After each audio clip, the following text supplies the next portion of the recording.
என் அன்பு தேவனுடைய பிள்ளைகளை, இந்த கால வேளையில் இருதயத்தின் ஆழத்திலிருந்து உங்களுக்கு நல்வாழ்த்துக்கள்.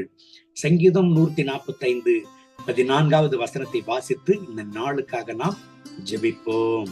கர்த்தர் விழுகிற யாவரையும் தாங்கி மடங்கடிக்கப்பட்ட யாவரையும் தூக்கி விடுகிறார். விழுகிற யாவரையும் அவர் தாங்குகிறாராம்.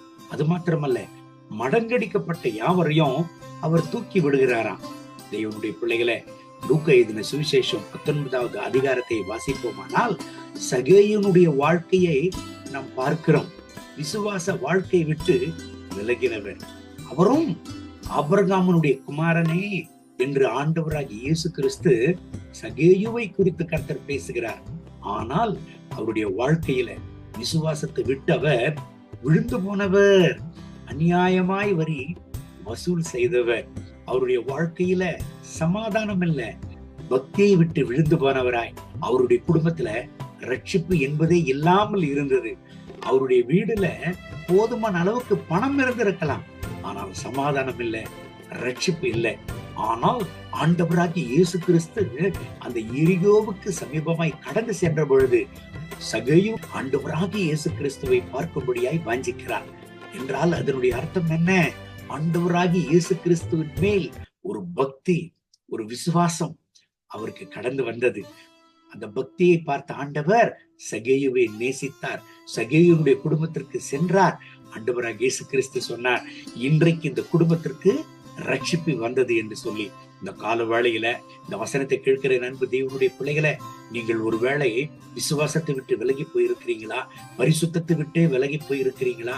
பக்தி வைராகித்து விட்டு ஒரு வேளை நீங்கள் விலகி போயிருக்கிறீங்களா? கவலைப்படாதீங்க. ஆண்டவராகிய இயேசு கிறிஸ்துவினிடத்திற்கு வருகிற ஒருவரையும் அவர் புறக்கணிக்க மாட்டார் என்று வேதம் சொல்கிறது.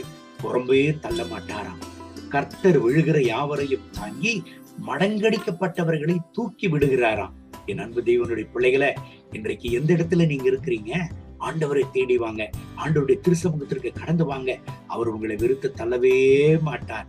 உங்களை நேசித்து உங்க பலவீனங்களை எல்லாம் அப்புறப்படுத்தி, உங்களை பரிசுத்தப்படுத்தி, உங்களை பாதுகாத்து அவருடைய பிள்ளையாக ஏற்றுக்கொண்டு அவர் ஆசீர்வதித்து சமாதானத்தை கொடுத்து, ரட்சிப்பை கொடுத்து, கிருபையை கொடுத்து, எந்த இடத்துல நீங்க விழுந்தீங்களோ அதே இடத்துல உங்களை சாட்சியாக அவர் நிறுத்துகிற தேவனாக இருக்கிறார். கண்களை மூடி ஜெபிப்போமா? அன்பின் ஆண்டவரே, இந்த கால வேளையில் என்னோடு சேர்ந்து ஜெபிக்கிறேன். அன்பு சகோதர சகோதரிகளுக்காக ஜெபிக்கிறேன். இவர்களை கண்ணோக்கி பாரும். எந்த சூழ்நிலையில இருந்து இவர்கள் விழுந்திருந்தாலும், எந்த சூழ்நிலையில இருந்து இவர்கள் மடங்கடிக்கப்பட்டிருந்தாலும், என் தேவனே இப்பொழுதே இவர்களை தாங்கும், இவர்களை தூக்கிவிடும். எந்த இடத்துல விழுந்தார்களோ அதே இடத்துல இவர்களை சாட்சியாக நிறுத்தும். அநேக ஜனங்களுக்கு முன்பதாக ஒரு ஜீவனுள்ள சாட்சியாக இவர்களை நிறுத்தும். ஆசீர்வதியும், ஆசீர்வதியும், தாங்கும், தப்புவியும். இவர்கள் துக்கம் சந்தோஷமாய் மாறட்டும்.